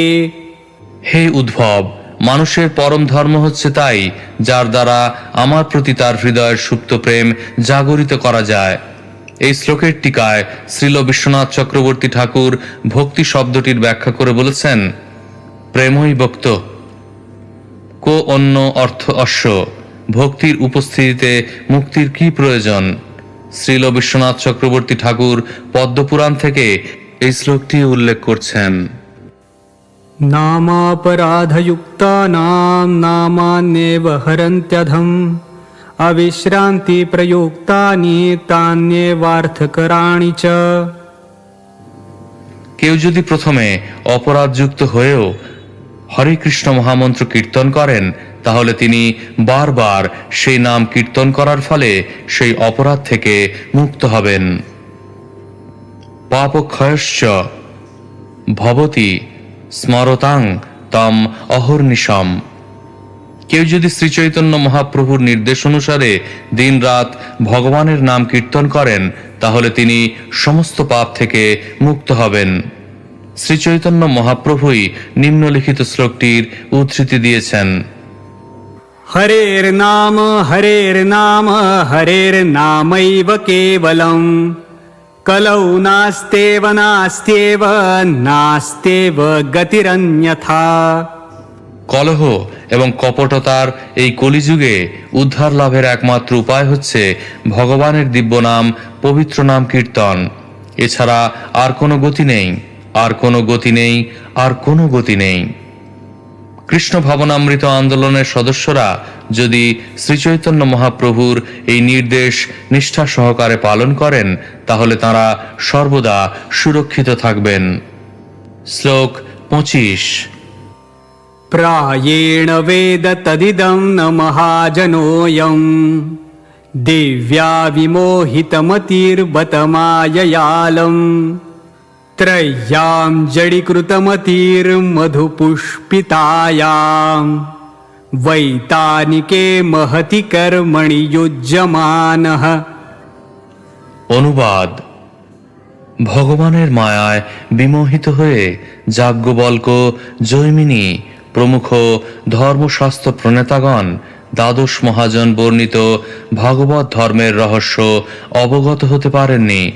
তারা ভগবত ভক্তির অনুষ্ঠান বা হরে কৃষ্ণ মহামন্ত্র কীর্তনের দিব্য মহিমা হৃদয়ঙ্গম করতে পারেননি। যেহেতু তাদের মন বেদে উল্লিখিত, বিশেষ করে যজুর্বেদ, সামবেদ এবং ঋগ্বেদে বর্ণিত কর্মের অনুষ্ঠানের প্রতি আকৃষ্ট, তাই তাদের বুদ্ধি জড়ীভূত হয়ে গেছে। এইভাবে তারা জড় সুখ ভোগের জন্য স্বর্গলোকে উন্নীত হওয়া আদি অনিত্য ফল লাভের জন্য কর্ম অনুষ্ঠানের উপকরণ সংগ্রহেই ব্যস্ত। তারা সংকীর্তন আন্দোলনের প্রতি আকৃষ্ট হওয়ার পরিবর্তে ধর্ম, অর্থ, কাম এবং মোক্ষের প্রতি আগ্রহশীল। তাৎপর্য: যেহেতু ভগবানের দিব্য নাম কীর্তনের ফলে অনায়াসে পরম সিদ্ধি লাভ হয়, তাই কেউ জিজ্ঞাসা করতে পারে, তাহলে এত সমস্ত বৈদিক অনুষ্ঠানের প্রথা কেন রয়েছে এবং মানুষ কেনই বা সেগুলির প্রতি আকৃষ্ট হয়? এই শ্লোকে সেই প্রশ্নের উত্তর দেওয়া হয়েছে। ভগবদ গীতায় 15:15 উল্লেখ করা হয়েছে, বেদস্য সর্বৈরহমেব বেদ্য। বেদ অধ্যয়নের প্রকৃত উদ্দেশ্য হচ্ছে ভগবান শ্রীকৃষ্ণের শ্রীপাদপদ্মের শরণাগত হওয়া।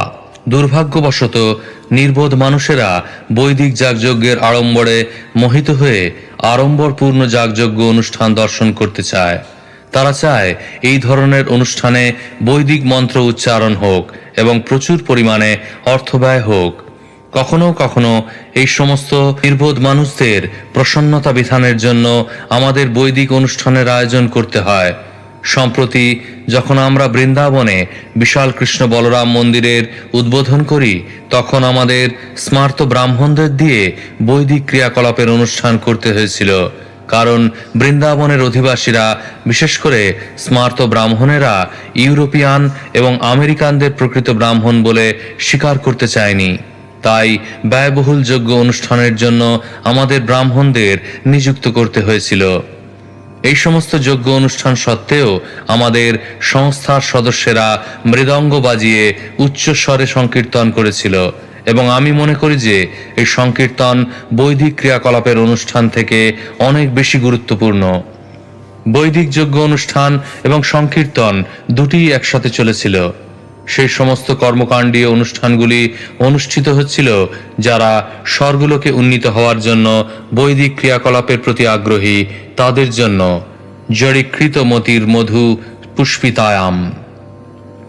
আর সংকীর্তন হচ্ছিল ভগবানের সন্তুষ্টি বিধানের আগ্রহী শুদ্ধ ভক্তদের জন্য। আমরা কেবল সংকীর্তনই করতাম, কিন্তু বৃন্দাবনের অধিবাসীরা তাহলে আমাদের এই মন্দির উদ্বোধন অনুষ্ঠানটির গুরুত্ব দিত না। এখানে বিশ্লেষণ করা হয়েছে যে বৈদিক কর্মকাণ্ডীয় অনুষ্ঠান তাদেরই জন্য যাদের বুদ্ধি বেদের পুষ্পিত বাক্যের দ্বারা জড়ীভূত হয়েছে। বেদের এই মধুর বাক্যগুলি স্বর্গলোকে উন্নীত হওয়ার উদ্দেশ্যে সকাম কর্ম অনুষ্ঠানের বর্ণনা করে। বিশেষ করে এই কলিযুগে সংকীর্তনই যথেষ্ট। আমাদের মন্দিরের সদস্যরা যদি পৃথিবীর বিভিন্ন প্রান্তে শ্রী বিগ্রহের সম্মুখে, বিশেষ করে শ্রী চৈতন্য মহাপ্রভুর সম্মুখে কেবল সংকীর্তন করেন, তাহলেই তারা সিদ্ধি লাভ করতে পারবেন। অন্য কোনো কিছু করার প্রয়োজন নেই। কিন্তু তা সত্ত্বেও নিজেদের আচার আচরণ এবং মন পবিত্র রাখার জন্য ভগবানের শ্রী বিগ্রহের অর্চনা এবং অন্যান্য বিধির অনুশীলন প্রয়োজন। শ্রীল জীব গোস্বামী বলেছেন যে সিদ্ধি লাভের জন্য যদিও সংকীর্তনই যথেষ্ট, তবুও মন্দিরে শ্রী বিগ্রহের অর্চনা অবশ্য কর্তব্য, যাতে ভক্তরা পবিত্র এবং নির্মল থাকতে পারে। শ্রীল ভক্তি সিদ্ধান্ত সরস্বতী ঠাকুর তাই উভয় পন্থাই একাধারে অনুশীলন করার নির্দেশ দিয়েছেন। আমরা তাই নিষ্ঠা সহকারে শ্রী বিগ্রহের অর্চনা এবং সংকীর্তন একই সঙ্গে অনুষ্ঠান করছি। তা আমাদের চালিয়ে যাওয়া কর্তব্য। শ্লোক ২৬। एवं विमृश्य सुधियो भगवत्यनन्ते सर्वात्मना विदधते खलु भावयोगम् ते मेन दण्डमर्हन्त्यथ यद्यमीषाम् स्यात्पातकं तदपि हन्त्युरुगायवादः। অনুবাদ: অতএব এই সমস্ত বিষয় বিবেচনা করে বুদ্ধিমান মানুষেরা সর্বান্তকরণে সমস্ত মঙ্গলময় গুণের আকর সর্বান্তর্যামী ভগবানের পবিত্র নাম কীর্তন রূপ ভগবত ভক্তির পন্থা অবলম্বনের দ্বারা তাদের সমস্ত সমস্যার সমাধানের বিবেচনা করেন। তারা আমার দণ্ডার্হ নন। সাধারণত তারা কোনো পাপ কর্ম করেন না, কিন্তু যদি ভ্রমবশত, প্রমাদবশত অথবা মোহবশত তারা কখনো কোনো পাপ করেন, তবু তারা নিরন্তর হরে কৃষ্ণ মহামন্ত্র কীর্তন করার ফলে সেই পাপ থেকে রক্ষা পান। তাৎপর্য: এই প্রসঙ্গে শ্রীল বিশ্বনাথ চক্রবর্তী ঠাকুর ব্রহ্মার এই প্রার্থনাটি উল্লেখ করেছেন। শ্রীমদ্ ভাগবত 10:14-29। अथापि ते देवपदाम्बुजद्वय प्रसादलेशानुगृहीत एव हि जानाति तत्त्वं भगवन्महिम्नो न चान्यरुकोऽपि चिरम् एविचिन्वम्। অর্থাৎ বৈদিক শাস্ত্রে মহাপণ্ডিত হওয়া সত্ত্বেও মানুষ ভগবানের নাম, যশ, গুণ ইত্যাদি সম্বন্ধে সম্পূর্ণরূপে অজ্ঞ হতে পারে, কিন্তু কেউ যদি ভগবানের প্রেমময় সেবায় যুক্ত হয়ে শুদ্ধ ভগবত ভক্ত হন, তাহলে মহাপণ্ডিত না হলেও তিনি ভগবানকে জানতে পারেন। তাই যমরাজ এই শ্লোকে বলেছেন, এবং বিমৃশ্য সুধিও ভগবতী। যারা ভগবানের প্রেমময় সেবায় যুক্ত হন তারা সুধীয় বা অত্যন্ত বুদ্ধিমান, কিন্তু বৈদিক পণ্ডিত যদি শ্রীকৃষ্ণের নাম, রূপ, গুণ ইত্যাদি সম্বন্ধে অবগত না হন, তাহলে তিনি সুধীয় নন। শুদ্ধ ভক্ত হচ্ছেন তিনি যার বুদ্ধি নির্মল, তিনি প্রকৃতই চিন্তাশীল, কারণ তিনি ভগবানের সেবায় যুক্ত। তার এই ভগবত ভক্তি লোক দেখানো নয়, পক্ষান্তরে কায়, মন ও বাক্যের দ্বারা প্রকৃত প্রেমে তা সম্পাদিত হয়। অভক্তেরা লোক দেখানো ধর্ম অনুষ্ঠান করে, কিন্তু তার ফলে কোনো লাভ হয় না, কারণ যদিও তারা মন্দিরে বা গির্জায় যায়, তবুও তাদের মন পড়ে থাকে অন্য কোনো বিষয়ে। এই প্রকার মানুষেরা তাদের ধর্মীয় কর্তব্যে অবহেলা করছে এবং তার ফলে তারা যমরাজের কাছে দণ্ডনীয়। কিন্তু ভক্ত যদি তার পূর্বের অভ্যাসবশত অনিচ্ছা সত্ত্বেও বা দৈবক্রমে কোনো পাপ করে ফেলে, তাহলে সেই জন্য তাকে দণ্ডভোগ করতে হবে না। এটি সংকীর্তন আন্দোলনের সুফল। শ্লোক ২৭। ते देव सिद्ध परिगीत पवित्र गाथा ये साधवः समदृशो भगवत् प्रपन्नाः तान्नोपसीदत हरेर्गदयाभिगुप्तान् नैषां वयं न च वयः प्रभवाम दण्डे। অনুবাদ: হে দূতগণ, তোমরা কখনো এই প্রকার ভক্তদের কাছে যেও না, কারণ তারা সর্বতোভাবে ভগবানের শ্রীপাদপদ্মে শরণাগত। তারা সকলের প্রতি সমদর্শী এবং তাদের গুণগাথা দেবতা ও সিদ্ধরা গান করেন। তাদের কাছে পর্যন্ত তোমরা যেও না। ভগবানের গদা তাদের সর্বতোভাবে রক্ষা করে এবং ব্রহ্মা, আমি, এমনকি কাল পর্যন্ত তাদের দণ্ড দিতে পারে না। তাৎপর্য: যমরাজ তাঁর দূতদের সাবধান করে দিয়েছিলেন, হে দূতগণ, পূর্বে তোমরা ভগবত ভক্তদের যে বিরক্ত করেছ সে সম্বন্ধে কিছু করার নেই, কিন্তু এখন থেকে তোমরা আর তা করো না। ভগবানের শ্রীপাদপদ্মে শরণাগত যে ভক্ত নিরন্তর ভগবানের পবিত্র নাম কীর্তন করেন, দেবতা এবং সিদ্ধরাও তাদের গুণগাথা কীর্তন করেন। সেই ভক্তেরা শ্রদ্ধার্হ এবং মহৎ যে ভগবান শ্রীবিষ্ণু স্বয়ং তার গদা হাতে তাদের রক্ষা করেন। তাই এই পর্যন্ত তোমরা যা কিছুই করে থাকো না কেন, ভবিষ্যতে কিন্তু আর কখনো এই প্রকার ভক্তের কাছে যেও না। তা না হলে তোমরা বিষ্ণুর গদার দ্বারা নিহত হবে। এটিই আমার সাবধান বাণী। অভক্তদের দণ্ডদান করার জন্য শ্রীবিষ্ণুর গদা এবং চক্র রয়েছে। ভক্তদের উপর উপদ্রব করার চেষ্টা করে দণ্ডভোগের ঝুঁকি নিও না। তোমাদের কি কথা, ব্রহ্মা অথবা আমিও যদি তাদের দণ্ড দিই, তাহলে শ্রীবিষ্ণু আমাদের দণ্ড দেবেন। অতএব আর কখনো এই প্রকার ভক্তদের অসন্তোষের কারণ হয়েও না। শ্লোক 28। तानानयध्वमसतो विमुखान्मुकुन्द पादारविन्दमकरन्दरसादजस्त्रम् निष्किञ्चिनैः परमहंसकुलैरसङ्गैर्जुष्टाद्गृहे निरयवर्त्मनि बद्धतृष्णान्। অনুবাদ: পরমহংস হচ্ছেন তারা যাদের জড় সুখভোগের প্রতি কোনো আসক্তি নেই এবং যারা সর্বদা ভগবানের শ্রীপাদপদ্মের মধুপান করেন।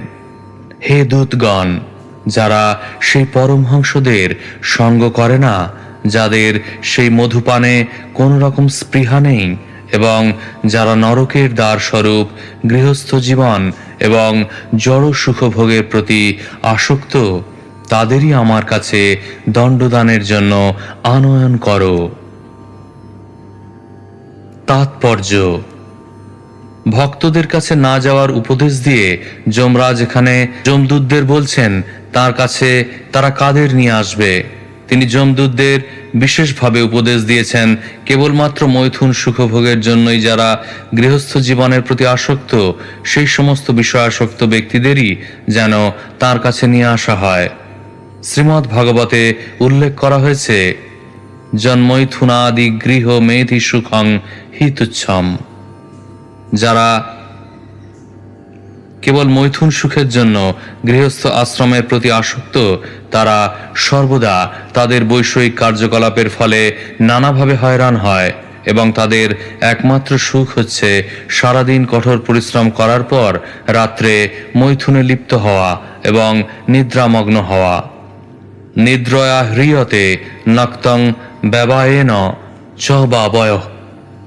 বিষয়াসক্ত গৃহমেধিরা রাত্রে হয় নিদ্রা যায়, নয়তো মৈথুন কার্যে রত হয়। দিবাচার্থে হয়া রাজন কুটুম্ব ভরণে নবা। দিনের বেলা তারা অর্থ উপার্জনের চেষ্টায় ব্যস্ত থাকে এবং যদি তারা কিছু অর্থ পায় তাহলে তাদের আত্মীয় স্বজনদের ভরণ পোষণে তা ব্যয় করে। যমরাজ বিশেষ করে তার ভৃত্যদের উপদেশ দিয়েছেন তাদের দণ্ডভোগের জন্য তার কাছে নিয়ে আসতে এবং ভগবানের শ্রীপাদপদ্মের মধুপানে সর্বদারত, সকলের প্রতি সমদর্শী এবং সমস্ত জীবের প্রতি সহানুভূতিবশত সর্বদা কৃষ্ণ ভক্তির প্রচারের চেষ্টায় রত ভগবত ভক্তদের কখনো তার কাছে না আনতে। ভক্তেরা যমরাজের দণ্ডনীয় নন, কিন্তু যাদের কৃষ্ণ ভক্তি সম্বন্ধে কোনো জ্ঞান নেই, তাদের তথাকথিত গৃহসুখ সমন্বিত বিষয়াসক্ত জীবন তাদের কখনো রক্ষা করতে পারে না।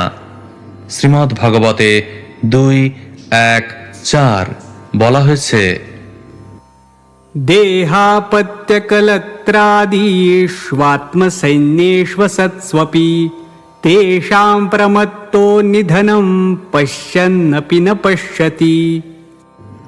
এই প্রকার মানুষেরা আত্মপ্রসাদে পূর্ণ হয়ে মনে করে যে তাদের দেশ, জাতি অথবা পরিবার তাদের রক্ষা করবে, কিন্তু তারা জানে না যে এই সমস্ত পতনশীল সৈনিকেরা কালের প্রভাবে ধ্বংস হয়ে যাবে। তাই দিনের মধ্যে 24 ঘন্টা ভগবানের সেবায় যুক্ত যে ভক্ত, তার সঙ্গ করার চেষ্টা করা উচিত। শ্লোক 29। जिह्वानवक्ति भगवद्गुणनामधेयम् चेतश्च न स्मरति तच्चरणारविन्दम् कृष्णाय नो नमति यच्छिर एकदापि तानानयध्वमसतो कृतविष्णुकृत्यान्। অনুবাদ: হে ভৃত্যগণ, সেই সমস্ত পাপীদেরই আমার কাছে নিয়ে এসো যাদের জিহ্বা শ্রীকৃষ্ণের নাম, গুণ ইত্যাদি কীর্তন করে না, যাদের চিত্ত একবারও শ্রীকৃষ্ণের শ্রীপাদপদ্ম স্মরণ করে না এবং যাদের মস্তক একবারও শ্রীকৃষ্ণের চরণে প্রণত হয় না, আর যারা মনুষ্য জীবনের একমাত্র কর্তব্য শ্রীবিষ্ণুর ব্রত অনুষ্ঠান করে না, তাদেরও আমার কাছে নিয়ে এসো। তাৎপর্য: এই শ্লোকে বিষ্ণুকীর্তন শব্দটি অত্যন্ত গুরুত্বপূর্ণ, কারণ মনুষ্য জীবনের উদ্দেশ্য হচ্ছে ভগবান শ্রীবিষ্ণুর প্রসন্নতা বিধান করা। বর্ণাশ্রম ধর্মের সেটিই উদ্দেশ্য। সেই সম্বন্ধে বিষ্ণু পুরাণে বলা হয়েছে, वर्णाश्रमाचारवता पुरुषेण परः पुमान् विष्णुराराध्यते पन्थान् नान्यत्तत्तोषकारणम्। মানব সমাজের উদ্দেশ্য হচ্ছে নিষ্ঠা সহকারে বর্ণাশ্রম ধর্ম পালন করা, যা চারটি বর্ণ ব্রাহ্মণ, ক্ষত্রিয়, বৈশ্য ও শূদ্র এবং চারটি আশ্রমে ব্রহ্মচর্য, গার্হস্থ, বানপ্রস্থ এবং সন্ন্যাস বিভক্ত হয়েছে। বর্ণাশ্রম ধর্ম মানুষকে মানব সমাজের একমাত্র যথার্থ লক্ষ্য বস্তু শ্রীবিষ্ণুর কাছে অনায়াসে নিয়ে আসে। নতে বিদু স্বার্থগতিং হি বিষ্ণুম। কিন্তু দুর্ভাগ্যবশত মানুষেরা জানে না যে তাদের প্রকৃত স্বার্থ হচ্ছে ভগবত ধামে ফিরে যাওয়া বা বিষ্ণুর কাছে যাওয়া। দুরাশয়া যে বহিরর্থমানিন, কিন্তু তা না করে তারা কেবল মহাচ্ছন্ন হচ্ছে। প্রতিটি মানুষেরই কৃত্য হচ্ছে শ্রীবিষ্ণুর সমীপবর্তী হওয়ার কর্তব্য সম্পাদন করা। তাই যমরাজ যমদূতদের উপদেশ দিয়েছেন, যারা শ্রীবিষ্ণুর প্রতি তাদের সেই কর্তব্য ভুলে গেছে তাদেরই কেবল তাঁর কাছে নিয়ে আসতে। অকৃত বিষ্ণুকৃত্যান।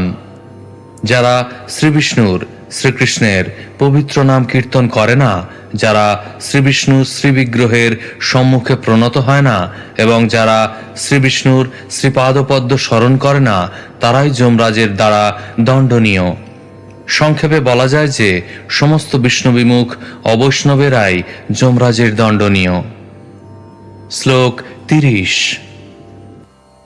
तत्क्षम्यतां स भगवान् पुरुषः पुराणो नारायणः स्वपुरुषैर्यदसत्कृतं नः स्वानामहो न विदुषां रचिताञ्जलीनां क्षान्तिर्गरीयसी नमः पुरुषाय भूम्ने।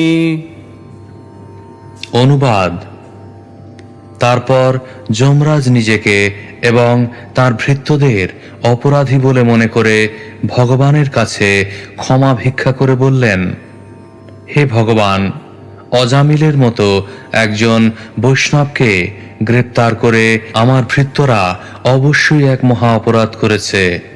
হে নারায়ণ, হে পুরাণ পুরুষ, দয়া করে আপনি আমাদের ক্ষমা করুন।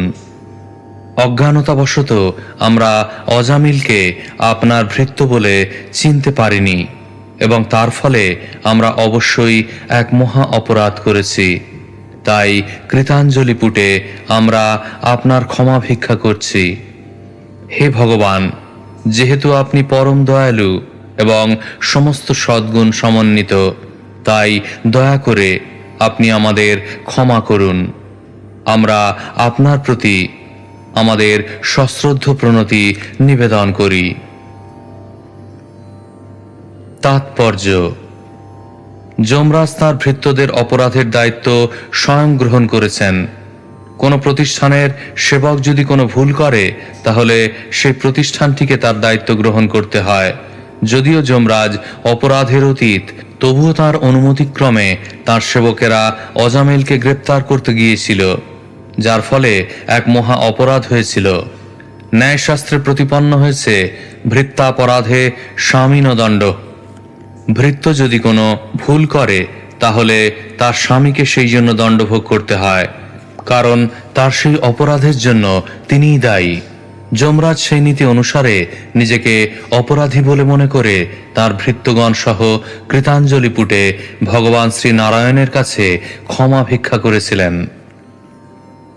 শ্লোক 31। तस्मात् संकीर्तनं विष्णोर्जगन्मङ्गलमंहसाम् महतामपि कौरव्य विद्यैकान्तिकनिष्कृतम्। অনুবাদ। সুখদেব গোস্বামী বললেন, হে কুরুনন্দন, ভগবানের নাম সংকীর্তন গুরুতর পাপ সমূহকেও সমূলে উচ্ছেদ করতে পারে।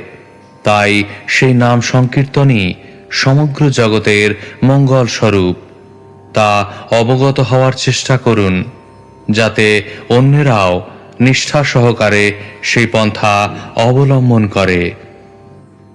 তাৎপর্য: অজামিল যদিও নারায়ণের শুদ্ধ নাম উচ্চারণ করেননি, তবুও তিনি সমস্ত পাপ থেকে মুক্ত হয়েছিলেন।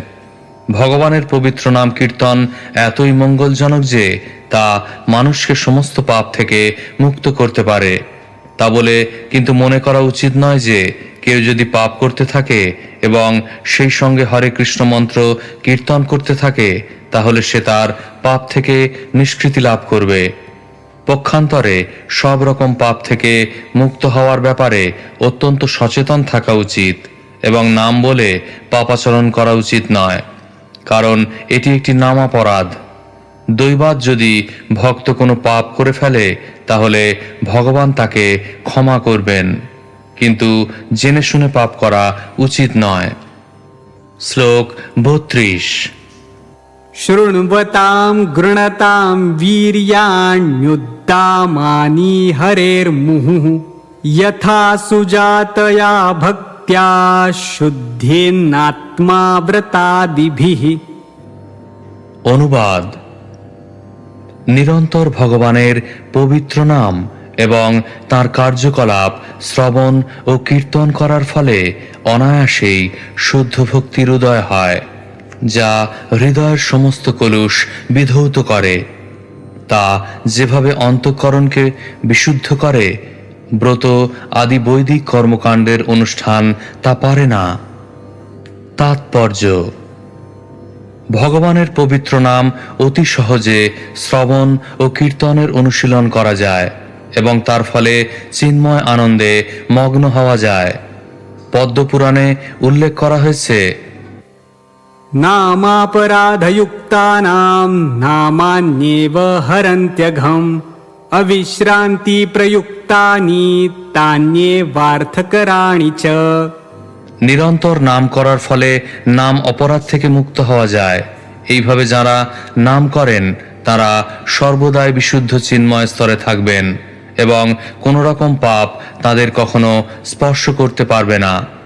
শ্রীল সুখদেব গোস্বামী মহারাজ পরীক্ষিতকে বিশেষভাবে সেই কথা মনে রাখতে বলেছেন, কিন্তু কেউ যদি বৈদিক কর্মকাণ্ডের অনুষ্ঠান করে তাহলে তাতে কোনো লাভ হয় না। সেই সমস্ত কর্ম অনুষ্ঠানের ফলে স্বর্গলোকে উন্নীত হওয়া যেতে পারে, কিন্তু ভগবদ্গীতায় 9:21 বর্ণনা করা হয়েছে, ক্ষীণে পুণ্যে মর্তলোকং বিশন্তি। পুণ্য ক্ষয় হয়ে গেলে স্বর্গলোকে সুখ ভোগের মেয়াদ শেষ হয়ে যায় এবং তখন আবার এই মর্তলোকে ফিরে আসতে হয়। তাই ব্রহ্মাণ্ডের ঊর্ধ্ব ও নিম্নভাগে ভ্রমণের চেষ্টা করার ফলে কোনো লাভ হয় না। তার থেকে বরঞ্চ ভগবানের পবিত্র নাম কীর্তন করাই শ্রেয়, কারণ তার ফলে সর্বতোভাবে নির্মল হয়ে ভগবদ্ধামে ফিরে যাওয়ার যোগ্যতা লাভ করা যায়। সেটিই হচ্ছে জীবনের উদ্দেশ্য এবং সেটিই হচ্ছে জীবনের পরম সিদ্ধি। শ্লোক 33।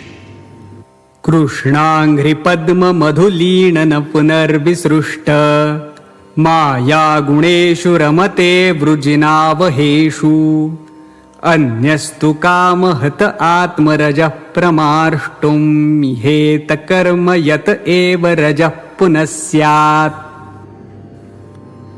অনুবাদ। নিরন্তর শ্রীকৃষ্ণের শ্রীপাদপদ্মের মধুপানরত ভক্তেরা প্রকৃতির 3 গুণের অধীনে সম্পাদিত দুঃখ দুর্দশা প্রদানকারী জড়জাগতিক কার্যকলাপে কখনো আসক্ত হন না।